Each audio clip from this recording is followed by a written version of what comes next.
नमस्कार प्यारे विद्यार्थियों। जिस प्रकार आपने अभी तक कक्षा 12 से जीव विज्ञान अध्याय 6 को पूर्ण रूप से देख लिया है और अध्याय 7 वाष्पोत्सर्जन किसे कहते हैं इसकी शुरुआत हमने कर ली थी। तो जल का वाष्प के रूप में निकलना ही वाष्पोत्सर्जन है। इसमें आधा चैप्टर जो है आपने अगले वीडियो नोट्स के माध्यम से पूरा कर लिया है और आपने अच्छे से समझ भी लिया होगा। आज हम यहाँ पर बात करेंगे। कल आपने देखा था जल जो है वाष्प के रूप में बाहर निकलता है, तो ऐसी कौन सी संरचना है? तो आपका आंसर था एक पादप में वायु दो भाग होते हैं और वायु भागों के माध्यम से जल जो है वाष्प के रूप में बाहर निकलता है, जिसे हम वाष्पोत्सर्जन कहते हैं। जिसमें पत्ती के ऊपर उपस्थित रंध्र, तनों के ऊपर उपस्थित वातरंध्र या इस प्रकार के विभिन्न प्रकार के जो भाग होते हैं जिनसे जल वाष्प के रूप में बाहर निकलता है, वहां तक आपने अध्ययन किया, जिसे हमने वाष्पोत्सर्जन कहा। अब यहाँ पर आता है, कल आपने देखा था रंध्र की संरचना क्या होती है, यानी कि रंध्र जो आपने जो छोटे छोटे डायग्राम बना रखे थे और उससे आपने समझा होगा रंध्र क्या होते हैं। अब रंध्र पत्ती की दोनों सतह पर भी हो सकते हैं, रंध्र पत्ती की ऊपरी सतह पर भी हो सकते हैं और रंध्र पत्ती की निचली सतह पर भी हो सकते हैं। तो आज हम यहाँ पर रंध्र की संरचना को देख चुके हैं। तो रंध्र की क्रियाविधि, मैकेनिज्म ऑफ स्ट्रोमा, यानी कि रंध्र किस प्रकार से कार्य करते हैं, यानी कि उनकी क्रियाविधि क्या है, कैसे खुलते हैं, कैसे बंद होते हैं, इन सब बातों को आप यहाँ पर देखेंगे। तो इसकी डेफिनेशन आप देखें, रंध्रों के खुलने व बंद होने की प्रक्रिया को रंध्र गति कहते हैं। एक नंबर की छोटी छोटी परिभाषाएं ध्यान रखें, क्योंकि इस टॉपिक से कौन सा प्रश्न आया है जो भी आप देखेंगे तो आप खुद कहेंगे सर इतना छोटा सा प्रश्न अगर बोर्ड एग्जाम में आता है तो आपको किस प्रकार से इसकी तैयारी करनी है। तो रंध्र के खुलने व बंद होने की प्रक्रिया को रंध्र गति कहते हैं और रंध्रों के खुलने और बंद होने के संबंध में प्रमुख परिकल्पनाएं निम्न हैं।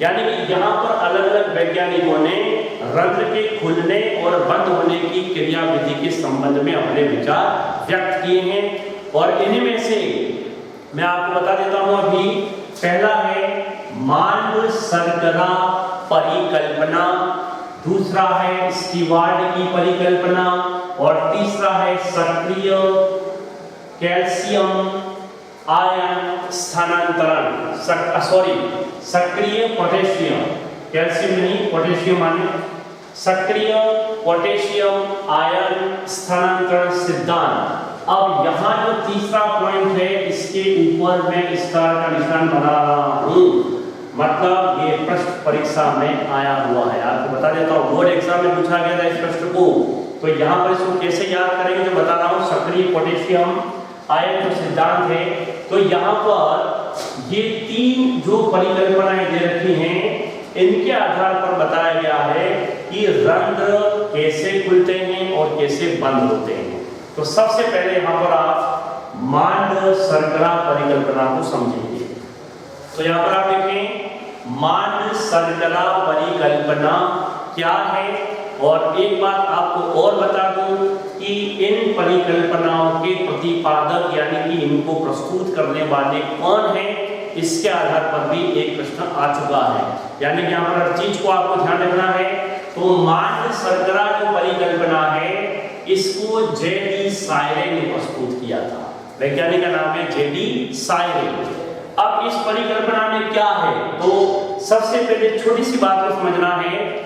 प्लांट यानी जो पौधे होते हैं वो दिन में सूर्य के प्रकाश की उपस्थिति में प्रकाश संश्लेषण की क्रिया को संपन्न करते हैं। अच्छे से ध्यान रखें आप। और यहाँ पर जब रात यानी कि जब प्रकाश नहीं मिलता है, यानी कि रात्रि की बात करते हैं, तो उस समय प्रकाश संश्लेषण की क्रिया नहीं होती है। यहाँ पर दोनों बातें ध्यान रखें। जब नहीं होती है तो वहां पर कार्बन डाइऑक्साइड की मात्रा ज्यादा होती है और जब होती है तो वहां पर कार्बन डाइऑक्साइड की मात्रा कम होती है। ये एक छोटी सी बात अगर आपको याद है तो तीनों ही परिकल्पना अच्छे से समझ सकेंगे। दिन में और रात में, यानी कि दिन में प्रकाश संश्लेषण होता है, रात में प्रकाश संश्लेषण नहीं होता है। तो यहाँ पर दो चीजें मैं आपको बता रहा हूँ। यहाँ पर मैंने आपको समझाने के लिए एक रेखा चित्र बनाया है लेकिन आपको इस रेखा चित्र के साथ में रखकर किताब के अंदर से यानी कि पुस्तक में पूरी डिटेल को आपको पढ़ना है, यहाँ समझना है और उसको पढ़ना है, तब कहीं जाके आपको ये बात समझ में आएगी। तो मांड शर्करा में जेडी सायरे ने, मैं आपको बता देता हूँ, प्रकाश यानी कि दिन में सूर्य के प्रकाश में मांड जो होता है वो ग्लूकोज एक फॉस्फेट में बदल जाता है। इस समय यहाँ पर कार्बन डाइऑक्साइड की मात्रा बिल्कुल भी कम होती है, यानी कि नहीं के बराबर, क्योंकि यहाँ प्रकाश संश्लेषण की क्रिया होगी, ऑक्सीजन जो है मिलेगा, इसका उपयोग यहाँ पर कार्बन डाइऑक्साइड की कम हो जाएगी मात्रा, ऑक्सीजन ज्यादा, तो ग्लूकोज 1-फॉस्फेट में बदलेगा, जिससे द्वार जो कोशिकाएं हैं, अब आपको याद रखना द्वार कोशिकाएं कहाँ हैं, रंध्र में। आपने चित्र बनाए थे कल, उसमें बीच के भाग से दोनों तरफ आपने इसे गुब्बारे की तरह जो संरचना बनाई थी, आपने लिखा द्वार कोशिकाएं। तो ग्लूकोज 1-फॉस्फेट के बनने से द्वार कोशिकाएं फूल जाती हैं, जिससे रंध्र खुल जाते हैं। बहुत ही सिंपल सी बात है। अब इसको, इस लाइन को आप अपने बुक से मिलाएं और बुक के पहले पैराग्राफ को इसको देखें, निश्चित तौर पर मेरी बात को आप समझ जाएंगे। बहुत इजी है ये। दूसरी बात करेंगे अंधेरे में यानी कि रात्रि में। अब रात्रि में कार्बन डाइऑक्साइड की मात्रा बढ़ेगी, तो यहाँ पर ठीक इसका विपरीत भाग ग्लूकोज 1-फॉस्फेट जो है पुनः मांड में बदलेगा, यानी कि ठीक इसका अपोजिट हो रहा, देख पाएंगे, और जिससे द्वार कोशिका स्लथ हो जाएगी, सिकुड़ जाएगी और रंध्र क्या हो जाएंगे, बंद हो जाएंगे। ये परिकल्पना मांड शर्करा परिकल्पना जेडी सायरे ने दी। मैंने आपको बताया था अभी कि प्रकाश संश्लेषण जो दिन में होता है अंधेरे में नहीं होता है, रात्रि में। बस इसी क्रिया को आप देखें, मांड से ग्लूकोज और ग्लूकोज से पुनः मांड, रंध्र का खुलना, रंध्र का बंद होना। तो आप इसको थ्योरी में भी पहले अच्छे से पढ़ लें, इसके बाद इसको नोट करेंगे तो निश्चित तौर पर आपको ये बात समझ में आ जाएगी। दूसरा है स्टीवर्ट परिकल्पना। इसमें भी आप देखें प्रस्तुतकर्ता स्वयं स्टीवर्ट ही है, इसमें कोई दूसरा नाम नहीं है। और स्टीवर्ट ने सायरे की परिकल्पना, सायरे की मतलब ये पहले वाली जो मांड शर्करा की परिकल्पना है, इसी को इन्होंने आगे बढ़ाया। इनमें कोई परिवर्तन नहीं करते हुए इसी परिकल्पना को आगे प्रस्तुत किया। तो सायरे की परिकल्पना जो है इसी को स्टीवर्ट ने आगे बढ़ाया। आप इसमें केवल सांद्रता को जोड़कर उन्होंने अपने विचार व्यक्त किए, तो आप बिल्कुल थ्योरी रूप में इसको आप स्वयं इसको देख पाएंगे, बहुत इजी है। अब तीसरा जो आता है सक्रिय पोटेशियम आयन सिद्धांत, ये आपके परीक्षा में आ चुका है, अच्छे से ध्यान रखें आप। तो यहां पर जो है इमामुल्ला और दो वैज्ञानिक और प्रस्तुत करता, ये प्रश्न इसका आ चुका है, अच्छे से ध्यान रखें आप, प्रस्तुत करता। और अब इसकी प्रक्रिया को आप देखें, यहाँ पर ये प्रकाश और अंधेरे में दोनों मैंने यहाँ पर अलग अलग बना के रखे हैं। प्रकाश की उपस्थिति में मैलिक अम्ल का निर्माण होता है और मैलिक अम्ल वियोजित होकर मैलेट और हाइड्रोजन आयन में बदलता है। वियोजन का मतलब होता है टूटना। इसके बाद K+ आयन का संबंध होता है, जिससे H+ जो हाइड्रोजन आयन है वो बाहर बहिर्गमन होता है और अंतिम में रेख बन जाता है पोटेशियम प्लस मैलेट, दो भाग रह जाते हैं, जिससे पोटेशियम और मैलेट अम्ल के बनने से सांद्रता में वृद्धि होती है और सांद्रता में वृद्धि होने से द्वार कोशिकाएं स्पीड यानी कि फूलती हैं, जिससे रंध्र जो है वो खुल जाते हैं। ये एक भाग है केवल, इसका पूरा थ्योरी भाग अगर आप देखें तो निश्चित तौर पर आपको समझ में आएगा। तो वैज्ञानिक इमामुल्ला और उसके सहयोगियों ने इस प्रकार से प्रकाश की उपस्थिति में होने वाली इस क्रिया को यहाँ पर बताया। मैलिक अम्ल से मैलेट और हाइड्रोजन आयन का बनना, जिससे K+ आयन का संबंध होता है और H+ आयन जो है बहिर्गमन होता है। बचे क्या, K+ आयन और मैलेट अम्ल जो बने, जिससे सांद्रता बढ़ जाती है और सांद्रता के बढ़ने से द्वार कोशिकाएं जो स्पीड यानी कि फूलना, जिससे रंध्र जो है वो खुल जाते हैं। अब इसी को आप इसके अपोजिट लें, अभी आपको समझ में आ जाएगा।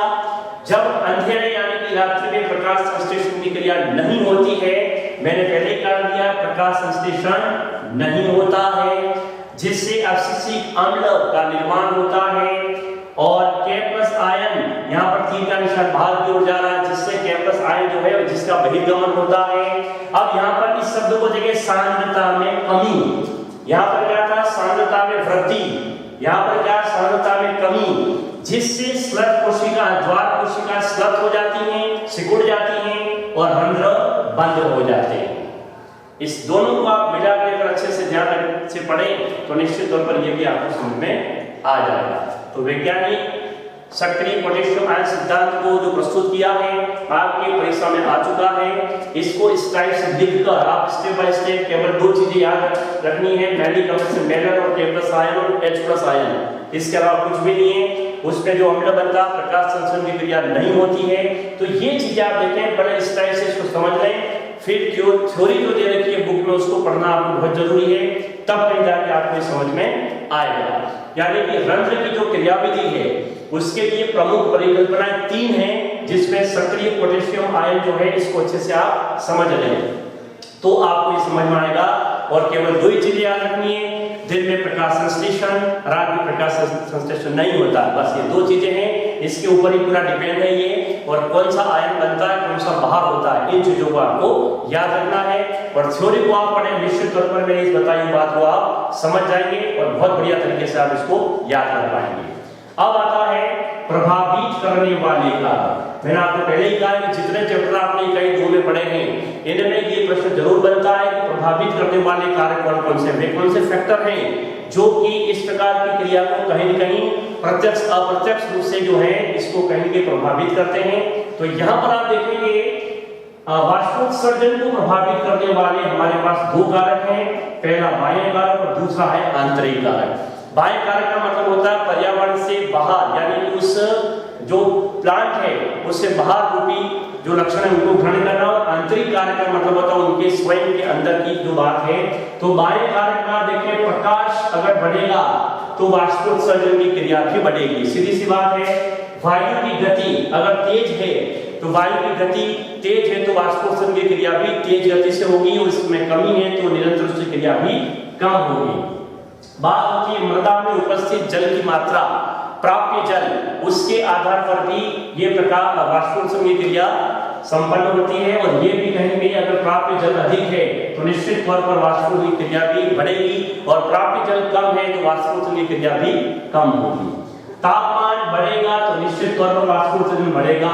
यानी कि कुछ ऐसी छोटी छोटी बातें हैं जो एक एक पॉइंट में इसका आंसर है, इसको आप थ्योरी रूप में और देखें। यहाँ पर मैंने आपको प्रमुख पॉइंट के रूप में समझा दिया है। इसके बाद आंतरिक कारक होते हैं पत्ती की संरचना। अब पत्ती की संरचना में आपने पहले ही देखा है, रंध्र दोनों सतह पर है या एक ही सतह पर है। तो पत्ती की संरचना में बाईं त्वचा है, उसके ऊपर कवच जो है बाईं मतलब भाग का, ये सब चीजें हैं वो सभी प्रभावित करती हैं। तो आंतरिक कारक पत्ती की संरचना के ऊपर डिपेंड होता है। मूल प्ररोह भाग किस रूप में है, प्ररोह का भाग जैसे उसको सर्वाधिक तापमान उपलब्ध हो रहा नहीं हो रहा, जल की मात्रा उपलब्ध हो रही नहीं हो रही है, तो मूल प्ररोह भाग यानी कि मृदा से ऊपर का भाग। पत्ती का दिग्विन्यास, दिग्विन्यास का मतलब होता है कि वह समकोण पर स्थित है या किस प्रकार से वह उस शाखा पर लगी हुई है, यानी कि उसको सीमित मात्रा में प्रकाश मिल रहा है या प्रकाश की अधिक उपस्थिति है, इस आधार पर भी ये आंतरिक कारक इसको प्रभावित करते हैं। तो ये थ्योरिकल भाग है, इसको आप बुक के अंदर सीधे देखें और अपनी लैंग्वेज में इसको लिख सकते हैं, उसको पढ़ सकते हैं, बहुत ही सरल टॉपिक है ये। इसके बाद यहाँ पर एक प्रश्न बनता है जो ध्यान रखना आपको, वाष्पोत्सर्जन का क्या महत्व है। यानी कि पौधों के लिए वाष्पोत्सर्जन लाभकारी भी होता है और पौधों के लिए ये हानिकारक भी होता है। यानी कि कैसे, यानी कि इसमें प्रश्न बनता है, यहाँ पर आप ध्यान रखें, ये आपके पाठ के अंत में भी दे रखा है। वाष्पोत्सर्जन पादपों के लिए एक आवश्यक बुराई है। यहाँ पर आप देखो शब्द है आवश्यक, बुराई है। तो इसमें वाष्पोत्सर्जन की क्रिया किस प्रकार से लाभकारी है और किस प्रकार से हानिकारक है, इसके लिए यहाँ पर 4 से 5 पॉइंट्स दे रखे हैं। वाष्पोत्सर्जन जल का वाष्प के रूप में निकलना, उसको पुनः जड़ों के माध्यम से आगे तना और शाखाओं पत्तियों तक पहुंचाना, तो लाभकारी और हानिकारक और एक आवश्यक बुराई है। इस प्रश्न को आप पाठ के अंत में जरूर आपको करना है और समझ के करना है। लाभकारी और हानिकारक दोनों पॉइंट्स दे रखे हैं, किस प्रकार से लाभ किस प्रकार से हानि। और अंतिम में यहाँ तक जो पूरा भाग था आपके वो वाष्प उत्सर्जन का था। अब अंतिम में जो 2 पॉइंट्स दे रखे हैं, ध्यान रखें आप, बिंदु स्त्राव, इसका प्रश्न आपके बोर्ड एग्जाम में आ चुका है 1 नंबर वाले प्रश्नों में। मैंने आपको पहले ही कहा था 1-1 नंबर के प्रश्न आते हैं। कौन सा था वो भी उसको देख लो आप, अभी आपको समझ में आ जाएगा। तो बिंदु स्त्राव किससे कहते हैं? आपने देखा होगा धूप घास से या प्लांट की जो पत्तियां हैं, अभी सर्दी के मौसम में जिस प्रकार आप देखेंगे जल की पत्ती के ऊपर गोल बूंदों के रूप में पानी आपको नजर आएगा, तो जल का बूंदों के रूप में बाहर निकलने की क्रिया को बिंदु स्त्राव कहते हैं। यानी कि उनका आकार देखिए गोल गोल बिल्कुल होता है जल के आवरण का, तो यहाँ पर जल का बूंदों के रूप में बाहर निकलना ही बिंदु स्त्राव कहलाता है। अब जो मैंने लाइन लिखी है वो बोर्ड एग्जाम में आ चुकी है। यहाँ पर आप ध्यान दें, कारण पूछा गया था बोर्ड में, बिंदु स्त्राव का कारण लिखिए, तो इसका आंसर है मूलदाब। अब आप देखो ये प्रश्न बोर्ड एग्जाम में आया है, तो आपको किस प्रकार से तैयारी करनी है? बिंदु स्त्राव का कारण लिखिए, उत्तर क्या है? मूलदाब। और मूलदाब किसे कहते हैं आपने अच्छे से देख लिया है। तो ये प्रश्न को भी आप स्टार का निशान बना दें और अपने दिमाग में बिठाएं। इस टाइप से भी प्रश्न आ सकता है और इसके एग्जाम्पल भी आपको लिखने हैं कि एग्जाम्पल क्या है जो बिल्कुल आपको नोट्स में उपलब्ध करवाए जा रहे हैं। और लास्ट में है रस स्त्राव। तो पादप के कटे भाग से उसके अंदर का जो रस है या जो पदार्थ है वो बाहर निकलता है, यानी कि उस भाग से, कटे हुए भाग से, जिसको हम रस स्त्राव कहते हैं, और इसका कारण भी मूलदाब है। तो बिंदु स्त्राव और रस स्त्राव का कारण मूलदाब है जो बोर्ड एग्जाम में आपको पूछा गया है। तो यहाँ पर विद्यार्थी ध्यान देंगे, अब पूरा चैप्टर को देखो, इस 2 बिंदुओं में एक प्रश्न बना 1 नंबर का, इसलिए हमें बारीक से बारीक, और एक प्रश्न यहाँ पर भी है, ये परिकल्पना किसने दी, ये किसने दी, ये किसने दी। तो सारी बातें मैं क्लियर कर रहा हूँ कि 1-1 नंबर पे आपको कौन कौन सी चीजें याद रखनी है और किस टाइप से हम उसे याद कर सकते हैं। तो यहाँ पर आपके ये 7वां जो चैप्टर था रस स्त्राव के इस बिंदु के साथ आपका इस चैप्टर का समापन होता है। और इस चैप्टर के अंत में अति लघुत्रात्मक और लघुत्रात्मक जो क्वेश्चन का हमारा सिलसिला बना है उसको निरंतर आप जारी रखेंगे, और इसके जो क्वेश्चन आंसर हैं जिसे आप अपनी होमवर्क की जो कॉपी उसमें अलग से नोट करेंगे, और बाकी जो सारा कार्य आपके क्लास की कॉपी में आपको नोट करना है। और इकाई 2 का ये 7वां जो चैप्टर है ये आज आपके पूरा होता है। धन्यवाद। जय भारत, जय हिंद।